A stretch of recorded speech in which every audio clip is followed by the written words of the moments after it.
Hello everyone and welcome to F1 Challenge Career Mode. We are back after a summer break and I'll put in the description a poll for you all to fill in as to what team I'll drive for next season. But today we are going to Belgium, and after a disappointing Hungary we're looking for a much better result here. The track should be more suited to our car as Hungary was very high downforce. But I'm now going to hand you over to the commentator.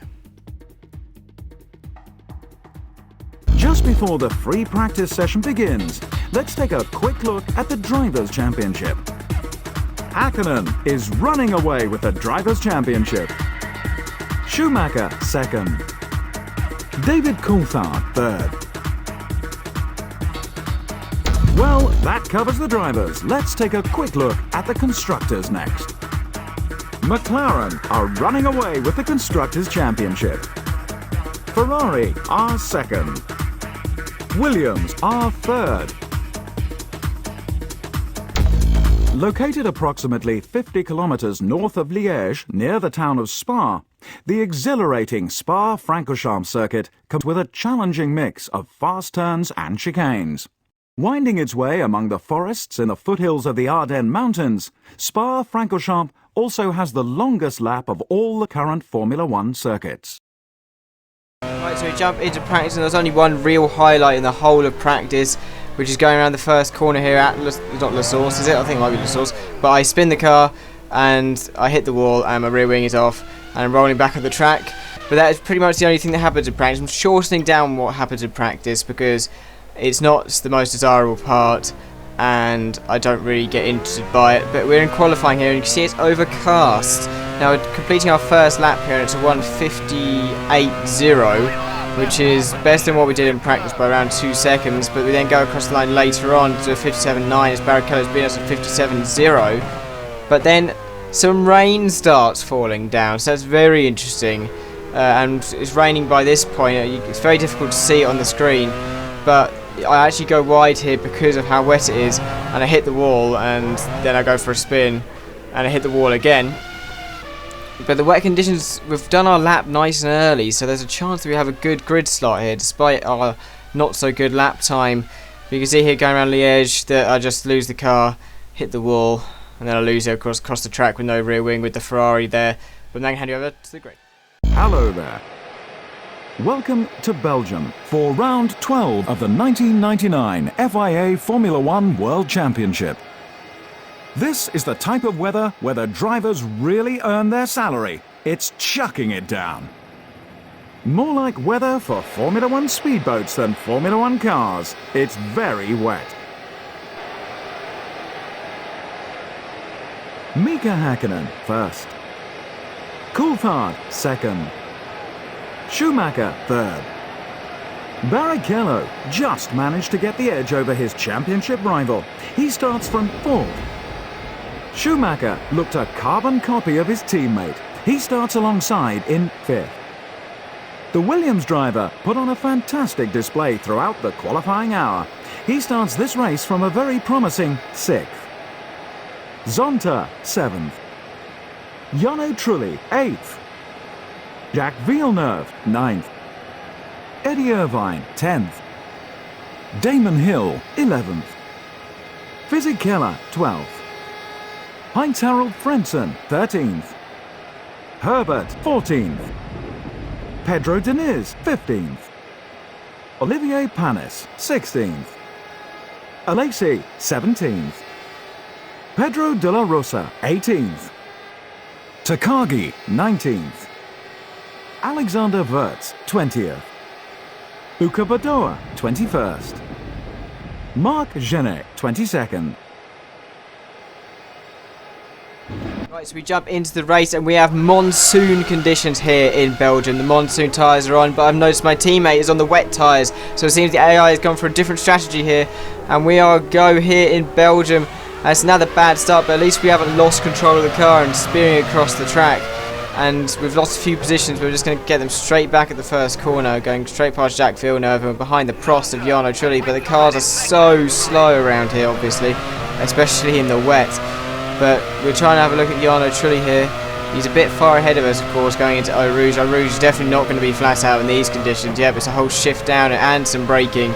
to try and get ourselves round. We've got Damon Hill behind us. Now in qualifying, I actually set up my car for downforce this time, unlike I did in Hockenheim where I set up for straight line speed. So for the middle sector, I was in good shape, and for these wet conditions, I'm actually in good shape. But Damon Hill has gone past us here, but we're just going to go straight around the outside, and that was nice and easy, no real problems there. As we're now looking at Jarno Trulli, maybe later in the lap. We're now taking a look at the replay of the start, and you can see that I just don't get going, and the whole grid goes past, except for Ricardo Zonta, who stalled on the grid. But we just went straight down the inside of Eddie Irvine, Damon Hill and Jacques Villeneuve, and Jacques Villeneuve was really slow, especially on the apex of the corner. But you can see how wet it is and how the spray is. I literally couldn't see where I was going, which is a good aspect of the game. But it's very difficult to judge conditions by the game because there's no spray off the front tyres, which is a bit annoying. But you can see here, they're going onto the Kemmel Straight, but Damon Hill has the straight line speed on us. And he's literally just going to go straight past us as Jacques Villeneuve actually runs wide there. You can see there's a bit of lightning as well. But you can see Damon Hill go straight past, but then on the brakes we just go round the outside and we are past him. But then later on in the lap, we are getting close to Jarno Trulli, and you can see how heavy the rain's coming down. Those wet tyres might not be the best of tyre at the moment, and instead these monsoons might be. As we go down the inside of Jarno Trulli, a really simple move there. No real problems to have. You see, just straight down the inside, nice and easy. As you can see, our teammate is now in front of us, and Rubens Barrichello is in 4th place. But here we are then, on lap 2, behind our teammate. And we're going to have a look round the outside. Oh, this is very ambitious, and a very good move. We can pull it off, but we're side by side with Ralf Schumacher. Can we get him into the next corner? He's just about left us space, a bit on the curb there. And it doesn't look like we're going to be able to get it just yet, but maybe, because this isn't a flat right-hander, we've actually hit him, and then he's gone wide, and we are through. So that's us up into 5th place with Rubens Barrichello in 4th, who was our next target. We have actually filled our car to the brim this time, so I realised it was bad weather instead of having a pit stop midway through. But you can see here that there's a huge accident front. David Coulthard has rolled in. It seems a Ferrari is involved in Michael Schumacher, so that's a huge accident there.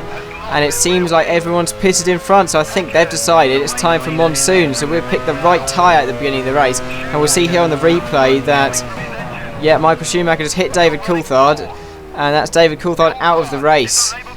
So that's interesting, and we are up into 1st place, so that's excellent news. And here on lap 7, you can see that a dry line is starting to appear. Now this was worrying me because, of course, I'm on monsoon tyres. Mika Hakkinen, who's also on monsoon tyres, has been catching me at a huge rate as we go down towards Eau Rouge, but now looking later on lap 8, and we've gone wide, and look how close Mika Hakkinen is now. He's going to get within 2 seconds, maybe even 1 second, because we can't get the car going here. The monsoon tyres are the wrong tyres to be on at the moment.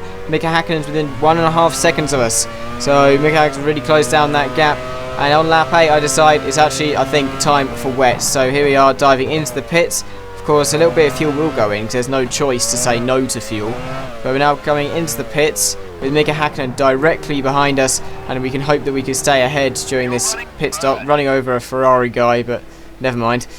So let's see how this pit stop is. Will it get us out ahead of Mika Hakkinen? They're a bit slow on the tyres. So let's see. And no, we're not. Mika Hakkinen has jumped us by quite a way, so there's a pretty poor job from Williams there. And we're out into 2nd place, it seems. Yep, 2nd place, and we're way behind Mika Hakkinen. But then later on lap 9, Michael Schumacher, of course, has a lot more pace than us currently, and he's actually looking at us into whatever this corner's called, and then he hits us again. But then he just gets the drive on that dry line. Of course, I'm on the wet, and he's gone straight past, but he may have a look again back at him because he brakes early, but he's giving us no space at all, and he looks like he's through into 2nd place. We're keeping the throttle nice because we've got the downforce, unlike the AI who went for straight line speed. And we're now going down the inside again of Michael Schumacher. He's on the wet, but he somehow finds the drive, and he is through, and we're not going to be able to catch him back up. Then moving on to lap 10, we are still behind Michael Schumacher by only a second. Going into the chicane without broken ourselves, we're going to have to skip over the curb. And I think that's actually going to put us, yes, it has put us in a spin. So that's terrible news, and the car is just so unresponsive on grass, it's unbelievable. Look at this. I can't get it going above 9 miles an hour, 10 miles an hour.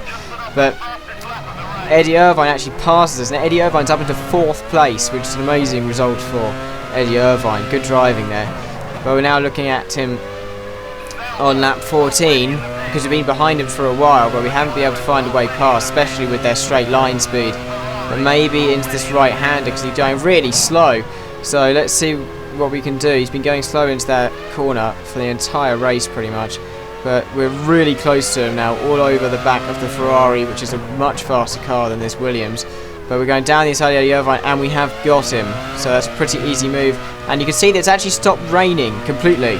So it's time for intermediate tyres in this race. This race is crazy in terms of the tyre strategies. But we're coming in, and we're going to switch onto intermediates.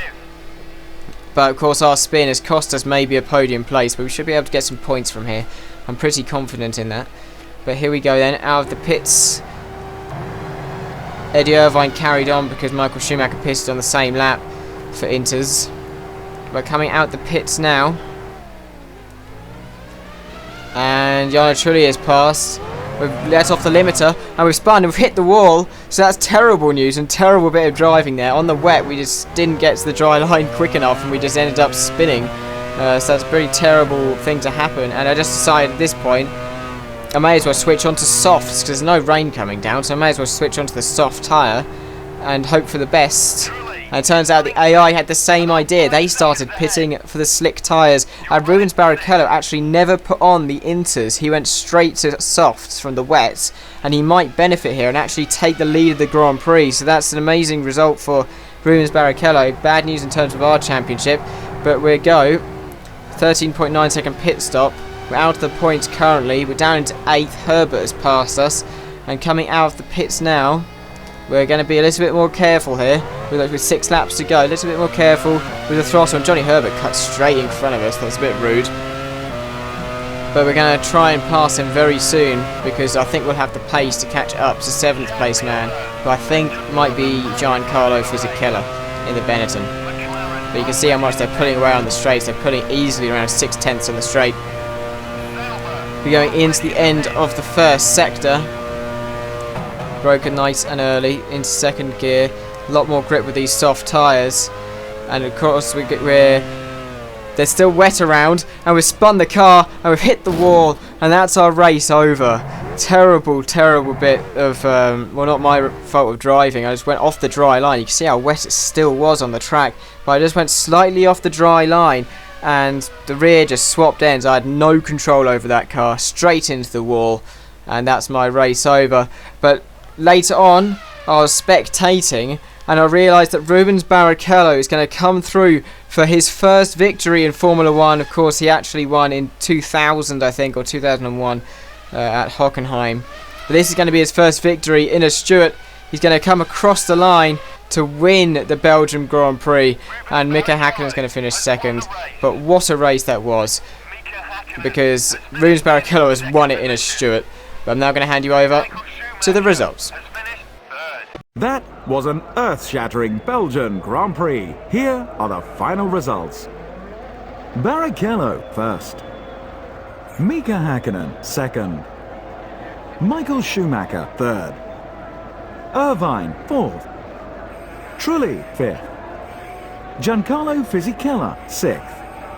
Yep, so that's the race. Unfortunately we DNF'd, as did our teammate who DNF'd very early in the race.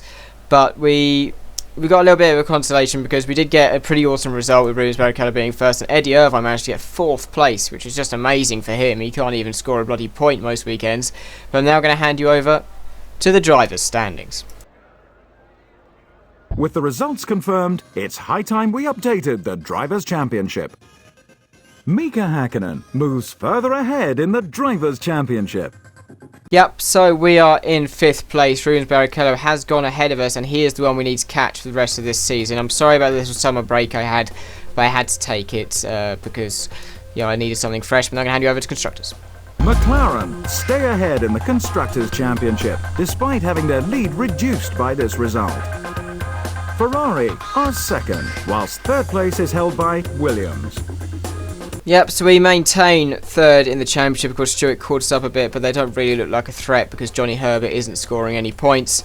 But that is it for this race. I really hope you enjoyed. Remember to leave a like if you enjoyed. And I'm sorry if this is uploaded really late. It's because my upload speed has just gone down the shitter. I don't know where it's gone. But I'd really appreciate a like and a comment, as the next Grand Prix is in Monza, and I'll see you there. Goodbye.